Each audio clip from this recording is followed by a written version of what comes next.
اعوذ باللہ من الشیطان الرجیم، بسم اللہ الرحمن الرحیم۔ داستان ایمان فروشوں کی ایپیسوڈ نمبر 37 میں آپ سب کو خوش آمدید کرتے ہیں۔ تو اس کا مطلب یہ ہے کہ ہر 3 سال بعد تمہارا قبیلہ باہر سے ایک خوبصورت لڑکی اغوا کر کے لاتا ہے؟ علی بن سفیان نے پوچھا۔ نہیں، یہ غلط ہے، سوڈانی حبشی نے جواب دیا۔ 3 سال بعد صرف میلہ لگتا ہے۔ لڑکی کو قربانی 5 میلوں کے بعد یعنی ہر 15 سال بعد دی جاتی ہے۔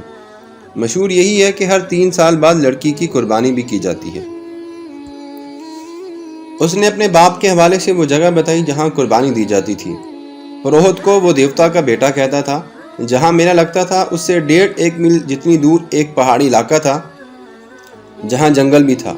یہ علاقہ زیادہ وسیع اور عریض نہیں تھا۔ اس کے متعلق مشہور تھا کہ وہاں دیوتا رہتے ہیں اور ان کی خدمت کے لیے جن اور پریاں بھی رہتی ہیں۔ لوگ اس لیے یہ باتیں مانتے تھے کہ ہر طرف صحرا اور اس میں جزیرے کی طرح کچھ علاقہ پہاڑی اور سرسبز تھا جو قدرت کا ایک عجیب نمونہ تھا۔ یہ دیوتاؤں کا مسکن ہی ہو سکتا تھا۔ اس علاقے میں فرعونوں کے وقتوں کے کھنڈر بھی تھے۔ وہاں ایک جھیل بھی تھی جس میں چھوٹے مگرمچھ بھی رہتے تھے۔ قبیلے کا کوئی آدمی سنگین جرم کرے تو اسے پروہت کے حوالے کر دیا جاتا۔ پروہت اسے زندہ جھیل میں پھینک دیتا جہاں مگرمچھ اسے کھا جاتے تھے۔ پروہت انہی کھنڈروں میں رہتا تھا۔ وہاں ایک بہت بڑا پتھر کا سر اور منہ تھا جس میں دیوتا رہتا تھا۔ ہر 15 سال کے آخری دنوں میں سے باہر سے ایک لڑکی اغوا کر کے لائی جاتی تھی جو پروہت کے حوالے کر دی جاتی تھی۔ پروہت لڑکی کو ایک پھول سنگھاتا تھا جس کی خوشبو سے لڑکی کے ذہن سے ساری باتیں نکل جاتی تھیں کہ وہ کیا تھی، کہاں سے آئی، کون لایا۔ اس پھول میں کوئی نشاور بوٹی ڈالی جاتی تھی جس کے اثر سے وہ پروہت کو دیوتا اور اپنا خاوند سمجھ لیتی تھی اور اسے وہاں کی گندی چیزیں بھی خوبصورت دکھائی دیتی تھیں۔ لڑکی کی قربانی انہی کھنڈرات میں دی جاتی تھی۔ لڑکی کو پروہت تہہ خانے میں اپنے ساتھ رکھتا تھا۔ اس جگہ 4 مرد اور 4 خوبصورت لڑکیاں بھی رہتی تھیں۔ ان کے سوا کسی اور کو پہاڑوں کے اندر جانے کی بالکل اجازت نہیں تھی۔ لڑکی کو جب قربان گاہ پر لے جایا جاتا تو اسے احساس ہی نہیں ہوتا تھا کہ اس کی گردن کاٹ دی جائے گی۔ وہ فخر اور خوشی سے مرتی تھی۔ اس کا دھڑ مگرمچھوں کی جھیل میں پھینک دیا جاتا تھا اور بال کاٹ کر قبیلے کے ہر گھر میں تقسیم کر دیے جاتے تھے۔ ان بالوں کو مقدس سمجھا جاتا تھا۔ لڑکی کا سر خشک ہونے کے لیے رکھ دیا جاتا تھا۔ جب گوشت ختم ہو کر صرف کھوپڑی رہ جاتی تو اسے ایک غار میں رکھ دیا جاتا تھا۔ لڑکی کسی کو دکھائی نہیں جاتی تھی۔ 15 سال پورے ہو رہے ہیں، اب کے لڑکے کی قربانی دی جائے گی۔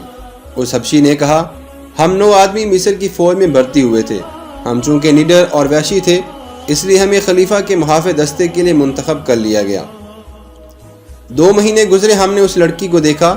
ایسی خوبصورت لڑکی ہم نے کبھی نہیں دیکھی تھی۔ ہم سب نے فیصلہ کر لیا کہ اس لڑکی کو اٹھا کر لے جائیں گے اور قربانی کے لیے پیش کریں گے۔ ہمارے ایک ساتھی نے جو کل مارا گیا ہے اپنے گاؤں جا کر قبیلے کے بزرگ کو بتا دیا تھا کہ اس بار قربانی کے لیے ہم لڑکی لائیں گے۔ ہم نے لڑکی کو اغوا کر لیا ہے۔ یہ قصہ سلطان صلاح الدین ایوبی کو سنایا گیا تو وہ گہری سوچ میں کھو گیا۔ علی بن سفیان اس کے حکم کا منتظر تھا۔ سلطان صلاح الدین ایوبی نے نقشہ دیکھا اور کہا، اگر جگہ یہ ہے تو یہ ہماری عملداری سے باہر ہے۔ تم نے شہر کے پرانے لوگوں سے جو معلومات حاصل کی ہیں ان سے یہ ثابت ہوتا ہے کہ فرعون تو صدیاں گزر گئیں، مر گئے، لیکن فرعونیت آج بھی باقی ہے۔ بحیثیت مسلمان ہم پر یہ فرض ہوتا ہے کہ ہم دور نہ پہنچ سکے تو قریبی پڑوس سے تو کفر اور شرک کا خاتمہ کر سکتے ہیں۔ آج تک معلوم نہیں کتنے والدین کی معصوم بیٹیاں قربان کی جا چکی ہیں، اور اس میلے میں کتنی بیٹیاں اغوا ہو کر فروخت ہو جاتی ہیں۔ ہمیں دیوتاؤں کا تصور ختم کرنا ہے۔ لوگوں کو دیوتاؤں کا تصور دے کر نام نہاد مذہبی پیشوا لڑکیاں اغوا کر کے بدکاری اور عیاشی کرتی ہیں۔ میرے مخبروں کی اطلاعوں نے یہ بیہودہ انکشاف کیا ہے کہ ہماری فوج کے کئی کماندار اور مصر کے پیسے والے لوگ اس میلے میں جاتے ہیں اور لڑکیاں خریدتے ہیں، یہ چند دنوں کے لیے کرائے پر لاتے ہیں۔ علی بن سفیان نے کہا، کردار کی تباہی کے علاوہ یہ خطرہ بھی ہے کہ سوڈانیوں کی برطرف فوج کے عسکری اس میلے میں زیادہ تعداد میں جاتے ہیں۔ ہماری فوج اور ہمارے دوسرے لوگوں کا سوڈانی سابقہ فوجیوں کے ساتھ ملنا جلنا اور جشن منانا ٹھیک نہیں ہے۔ یہ مشترکہ تفریح ملک کے لیے خطرناک ثابت ہو سکتی ہے۔ علی بن سفیان نے ذرا جھجک کر کہا، اور لڑکی کو قربان ہونے سے پہلے بچانا اور خلیفہ کے حوالے کرنا اس لیے بھی ضروری ہے کہ اسے معلوم ہو جائے کہ اس نے آپ پر اغوا کا جو الزام عائد کیا ہے وہ کتنا بے بنیاد اور لغو ہے۔ مجھے اس کی کوئی پرواہ نہیں۔ سلطان صلاح الدین ایوبی نے کہا، میری توجہ اپنی ذات پر نہیں، مجھے کوئی کتنا ہی حقیر کہے، میں اسلام کی عظمت کے فروغ اور تحفظ کو نہیں بھول سکتا۔ میری ذات کچھ بھی نہیں، اور تم بھی یاد رکھو علی، اپنی ذات سے توجہ ہٹا کر سلطنت کے استحکام اور فلاح و بہبود پر مرکوز کر دو۔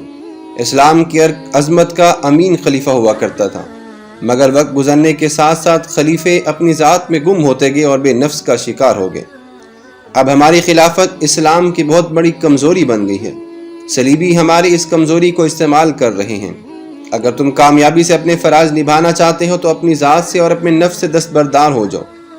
خلیفہ نے مجھ پر جو الزام عائد کیا ہے اسے میں نے بڑی مشکل سے برداشت کیا ہے۔ میں اوشے وار کا جواب دے سکتا تھا، مگر میرا وار ابھی بھی ناکام نہ جاتا، پھر میں ذاتی سیاست بازی میں الجھ جاتا۔ مجھے خطرہ یہی نظر آ رہا تھا کہ ملت اسلامیہ کسی دور میں جا کر اپنے ہی حکمرانوں کی ذاتی سیاست بازیوں، خود پسندی، نفس پرستی اور اقتدار کی ہوس کی نظر ہو جائے گی۔ اس حکم کے بعد سکیم بننے لگی۔ متعلقہ حکام کو سلطان صلاح الدین ایوبی نے بلا لیا تھا۔ اس نے سب سے کہا تھا کہ ہمارا مقصد یہ ہے کہ اس طلسم کو توڑنا ہے۔ یہ جگہ فرعونیت کی آخری نشانی معلوم ہوتی ہے۔ پہلے فوج کشی زیر بحث ہے جو اس وجہ سے خارج از بحث کر دی گئی کہ اسے اس قبیلے کے لوگ اپنے اوپر باقاعدہ حملہ سمجھیں گے۔ لڑائی ہوگی جس میں میلہ دیکھنے والے بے گناہ لوگ بھی مارے جائیں گے اور عورتوں اور بچوں کے مارے جانے کا خطرہ بھی ہے۔ یہ حل بھی پیش کیا گیا کہ اس سوڈانی حبشی کو رہنما کے طور پر ہمارے ساتھ رکھا جائے اور اس جگہ چھاپے مارے جائیں جہاں لڑکی کو قربان کیا جائے گا۔ سلطان صلاح الدین ایوبی نے حبشی کو ساتھ لے جانا پسند نہیں کیا کیونکہ دھوکے کا خطرہ تھا۔ اس وقت تک سلطان صلاح الدین ایوبی کے حکم کے مطابق چھاپا ماروں اور شب خون مارنے والوں کا ایک دستہ تیار کیا جا چکا تھا۔ اسے مسلسل جنگی مشقوں سے تجربہ کار بنا دیا گیا تھا کہ وہ جان بازوں کا دستہ تھا، جنہیں جذبے کے لحاظ سے اس قدر پختہ بنا دیا گیا تھا کہ وہ اس پر فخر محسوس کرنے لگے کہ انہیں جس مہم پر بھیجا جائے گا اس سے وہ زندہ واپس نہیں آئیں گے۔ نائب سالار الناصر اور علی بن سفیان کے مشوروں سے یہ طے ہوا کہ صرف 12 چھاپا مار اس پہاڑی کے اندر جائیں گے جہاں پروہت رہتا ہے اور لڑکی کی قربانی ہونی ہے۔ حبشی کی دی ہوئی معلومات کے مطابق اس رات میلے میں زیادہ رونق ہوتی ہے کیونکہ وہ میلے کی آخری رات ہوتی ہے۔ قبیلے کے لوگوں کے سوا کسی اور کو معلوم نہیں ہوتا کہ لڑکی قربان کی جا رہی ہے۔ جسے معلوم ہوتا ہے وہ یہ نہیں جانتا کہ قربان گاہ کہاں ہے۔ ان معلومات کی روشنی میں یہ طے کیا گیا کہ 500 سپاہی میلہ دیکھنے والوں کے بھیس میں تلواروں وغیرہ سے مسلح ہو کر اس رات میلے میں موجود ہوں گے۔ ان میں سے 200 کے پاس تیر کمان ہوں گے۔ اس زمانے میں ان ہتھیاروں پر پابندی نہیں تھی۔ چھاپا ماروں کے ذہنوں میں واضح تصور کی صورت میں وہ جگہ نقش کر دی جائے گی۔ وہ براہ راست حملہ نہیں کریں گے، چھاپا ماروں کی طرح پہاڑی علاقے میں داخل ہوں گے، پہرے داروں کو خاموشی سے ختم کریں گے اور اصل جگہ پہنچ کر اس وقت حملہ کریں گے جب لڑکی قربان گاہ میں لائی جائے گی۔ اس سے قبل حملے کا یہ نقصان ہو سکتا ہے کہ لڑکی کو تہہ خانے میں ہی غائب کر دیا جائے یا پھر ختم کر دیا جائے۔ یہ معلوم ہو گیا تھا کہ قربانی آدھی رات کے وقت پورے چاند میں ہی دی جاتی ہے۔ 500 سپاہیوں کو اس وقت سے پہلے قربان گاہ والی پہاڑیوں کے ارد گرد پہنچنا تھا۔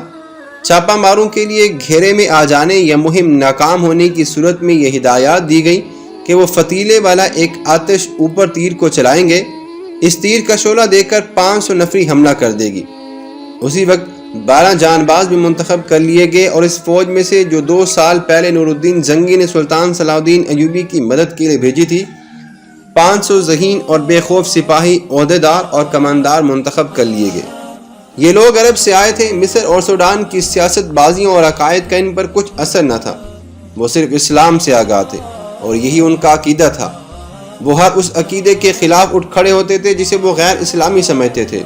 انہیں بتایا گیا کہ وہ ایک باطل عقیدے کے خلاف لڑنے جا رہے ہیں اور ہو سکتا ہے کہ انہیں اپنے سے زیادہ نفری سے مقابلہ کرنا پڑے اور لڑائی خون خیر بھی ہو جائے، خون ریز بھی ہو جائے، اور یہ بھی ہو سکتا ہے کہ ان کے سامنے کوئی ٹھہر ہی نہ سکے اور بغیر لڑائی کے مہم سر ہو جائے۔ انہیں سکیم سمجھا دی گئی اور ان کے ذہنوں میں پہاڑی علاقے کا اور ان پہاڑیوں کی بلندی جو زیادہ نہیں تھی اور ان میں گھری ہوئی قربان گاہ کا تصور بٹھا دیا گیا۔ 12 جان بازوں کو بھی ان کے ہدف کا تصور دیا گیا۔ انہیں ٹریننگ بڑی سختی سے دی گئی تھی۔ پہاڑیوں پر چڑھنا اور ریگستانوں میں دوڑنا، بھوک اور پیاس اونٹ کی طرح برداشت کرنا ان کے لیے مشکل نہیں تھا۔ قربانی کی رات کو 6 روز باقی تھے، 3 دن اور 3 راتیں۔